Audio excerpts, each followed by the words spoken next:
Cool. So I come across a lot of YouTubers, they work a full-time job. So simply the fact that they have their job, they struggle to create and build a YouTube channel alongside that job. We've already established it. You're running a business. You are running 2 successful YouTube channels. And also, I know about you, you are you have a product, a membership area that you are constantly adding content to, maintaining, which I know from having a membership area myself takes a lot of time as well. Yeah. Selling products on YouTube is such a valuable income stream for YouTubers, outside of ad revenue, which can be quite low. So I'm also curious how you can create a product like this and constantly maintain it around your other commitments. So have you got any tips for people who are thinking of building a product outside of what they do and how they can make that a reality? So my biggest thing is start small. I didn't start with a membership with tons of courses in it. I started with a single product. I think it was like 2018 or 2019. I did a course on how to make money selling stock footage. So basically the whole process of, what is stock footage, how to edit it, how to upload it, and, the ways that you can generate income off of that. If stock footage is something I've kind of always done in the background. It's because I'm a filmmaker or because I shoot all the time. Like I always have these good clips that they can sell for some money. And so there was some interest in that on my YouTube channel. I didn't want to go heavy into doing just like tons of videos about stock footage.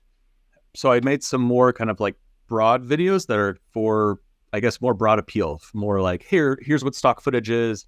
This is something that you can do to earn money. And then I made a product that's more of like the nitty gritty, like all the specific things that you do.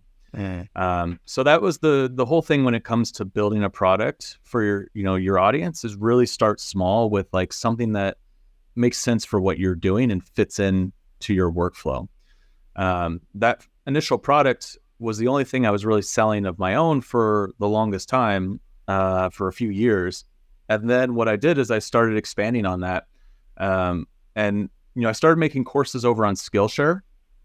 And I liked their model because it was like making a simple course that's like an hour long, very digestible. And it was easy for me to do that because I could come up with a course concept and then probably shoot it in like a week or so, edit it in a week and have it done. And I realized that like if I apply that same model to my own products, I could build out these smaller products. And then over time, I've built up basically my membership, which has over 250 videos in it, and a lot of exclusive content in there. Some of my YouTube videos I put in there, I've reworked them and added more context and things like that.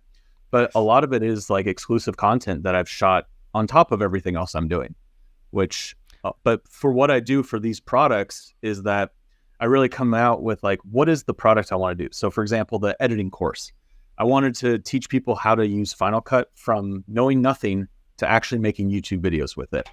And so I came up with everything I need to teach in that. And then I sat down for a week and just knocked that course out. And then I edited it and put it up. And now it's a product that I sell on my platform. And so I've been doing that over time now. And now I have this library of content that I've put into a membership. So the tip there is don't get overwhelmed by the long-term complete goal.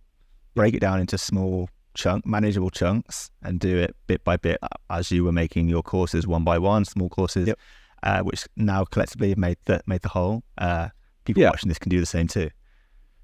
Yeah. And I have, so I sell some of the courses still individually, but really I'm pushing people into the membership because like on top of all those individual courses, there's a bunch of stuff that I don't sell individually. It's just in the membership.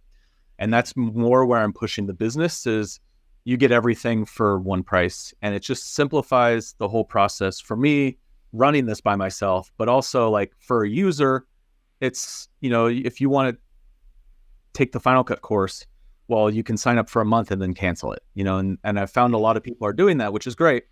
Versus some other creators who will do like a product like this and they'll sell it for like $1,000, which is a huge ask.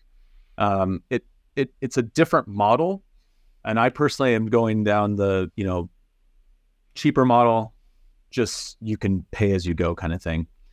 I guess your viewers feel like they're getting a deal there as well, because if they want to buy the Final Cut Pro course on its own, it's $97. Yeah. Or they can sign up to your $29 a month membership, pay $29 and consume that course in 1 month and leave, and they've only spent $29 there versus $79. Yeah.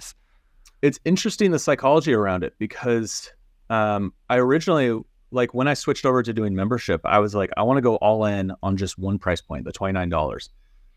But I find that there's people that would rather pay for a course and not have a subscription, even if they can sign up and cancel immediately and just have it for that month.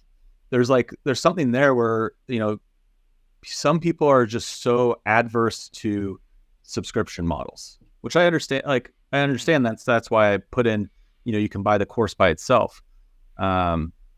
It's interesting, like selling these products, it's become such an interesting learning experience for me, because like I said, I started out just doing like a small product, and now I've moved into this bigger course platform.